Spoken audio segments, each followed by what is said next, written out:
Hello guys, നമസ്കാരം. ഇന്ന് ഞാനൊരു പുതിയ ഐറ്റമായിട്ട് നിങ്ങളുടെ അടുത്തേക്ക് വരികയാണ്. ഞാനിന്നത് റെഡിയാക്കുന്നത് എങ്ങനെയാണെന്ന് കാണിക്കാം. ആദ്യം നമുക്കൊരു പാൻ വെച്ചിട്ടുണ്ട്. അതിലേക്ക് നമുക്ക് കുറച്ച് എണ്ണ ഒഴിക്കാം. ഇപ്പം എണ്ണ നമ്മളെ വെച്ച് ചൂടായി കടുകിട്ട് പൊട്ടിയിട്ടുണ്ട്. ഇനി അതിലേക്ക് നമുക്ക് കുറച്ച് ഉലുവ ചേർക്കാം. ഉലുവ റെഡിയായി. ഇനി അതിലേക്ക് നമുക്ക് കുറച്ച് ഇഞ്ചിയും വെളുത്തുള്ളിയും കൂടെ ചതച്ച് വെച്ചതിടാം. ഇഞ്ചിയും വെളുത്തുള്ളിയും കൂടെ നമ്മൾ അതിനകത്തേക്ക് ഇട്ടു. ഇനി നമുക്കൊരു 4 പച്ചമുളക് ഇങ്ങനെ കട്ട് ചെയ്തുകൊണ്ട് ഈ 4 പച്ചമുളക് കൂടെ നമുക്ക് ഇതിനകത്തോട്ട് ഇടാം. ഇനി നന്നായിട്ട് നമുക്കൊന്ന് ഇളക്കാം. ഒത്തിരി മൂക്കരുത്, ഒരു ചെറിയ ചുവപ്പ് കളർ വന്നാൽ മതി. അപ്പോൾ ചെറിയൊരു കളർ മാറ്റം വന്നിട്ടുണ്ട്, അത്രയും മതി നമുക്ക്. അതിനുശേഷം ഇനി നമുക്ക് അതിനകത്തേക്ക് പൊടികൾ ചേർക്കാം. ഫസ്റ്റ് നമുക്ക് കുറച്ച് മഞ്ഞൾപ്പൊടി ചേർക്കാം. അതിനുശേഷം നമുക്ക് ആവശ്യത്തിന് കുറച്ച് മുളക് പൊടി, കായപ്പൊടി, ഇത്രയും നമുക്ക് ചേർത്ത് മിക്സ് ചെയ്യാം. അപ്പോൾ നമ്മൾ പറഞ്ഞ ഐറ്റംസ് എല്ലാം ചേർത്തിട്ടുണ്ട്. ഇനി നന്നായിട്ട് ഇതെല്ലാം കൂടെ ഇളക്കി നമുക്ക് നല്ലപോലെ ഒന്ന്, ഒത്തിരി മുളക് പൊടി ഒത്തിരി അങ്ങ് മൂക്കരുത്, ചെറിയ മൂപ്പ് മതി. അപ്പോൾ ആ ഒരു ലെവലിൽ നമുക്കിത് ഇളക്കി കൊടുക്കാം. ഇളക്കി കൊടുത്തതിന് ശേഷം നമുക്ക് ഇതിനകത്തേക്ക്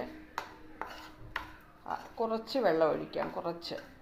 ഒത്തിരി വേണ്ട, നമുക്ക് കുറച്ച് വെള്ളം. ഇതൊരു ചെറിയൊരു ലെവലിൽ നമുക്ക് ഗ്രേവി കിട്ടത്തക്ക രീതിയിലുള്ള കുറച്ച് വെള്ളം മതി. ഇതായിപ്പം മുളക് പൊടി നന്നായിട്ട് മൂത്തിട്ടുണ്ട്. ഇനി നമുക്ക് വെള്ളം കുറച്ച് ഒഴിച്ച് കൊടുക്കാം. അപ്പോൾ ഗെയ്സ്, നമ്മുടെ ഗ്രേവി ഇതേ കറക്റ്റ് റെഡി ആയിട്ടുണ്ട്. നോക്കിക്കേ, ഒത്തിരി വെള്ളമില്ലാതെ ഇത് കണ്ടോ, കുറുകിയ ചാറ് പോലെ. ഈ ചാറ് പോലെ ഇങ്ങനെ തന്നെ വേണം നമ്മൾ എടുക്കാനായിട്ട്. ഇനി നമുക്ക് ഇതിനകത്തേക്ക് 5-6 കറിവേപ്പില കൂടി ഇടാം.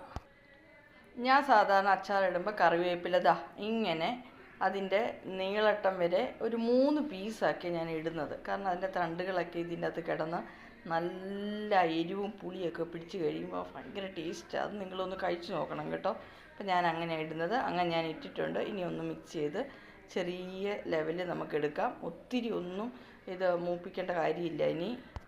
ഇനി ഇതിലേക്ക് നമുക്ക് കുറച്ച് കടുക്, ചെറുതായിട്ടൊന്ന് ചതച്ച് വെച്ച കടുക് കൂടെ നമുക്ക് ഇതിനകത്ത് ചേർക്കാം. അപ്പോൾ ഗെയ്സ്, ഞാൻ കടുക് നല്ലതുപോലെ പൊടിച്ചെടുത്ത് ആ കടുക് കൂടി ഇതിനകത്ത് ചേർത്തിട്ടുണ്ട്. ഇനി ഇത് നല്ലതായിട്ട് മിക്സ് ചെയ്യുക. ഇനി ഒരു കാര്യം, നമ്മൾ കടുക് ഇടുന്നതിന് മുമ്പായിട്ട് തന്നെ നമ്മുടെ ഗ്യാസ് ഞാൻ ഓഫ് ചെയ്ത് വെച്ചിരിക്കുകയാണ്. ഇനി നമുക്കിത് തിളപ്പിക്കുകയൊന്നും ചെയ്യേണ്ട ആവശ്യമില്ല.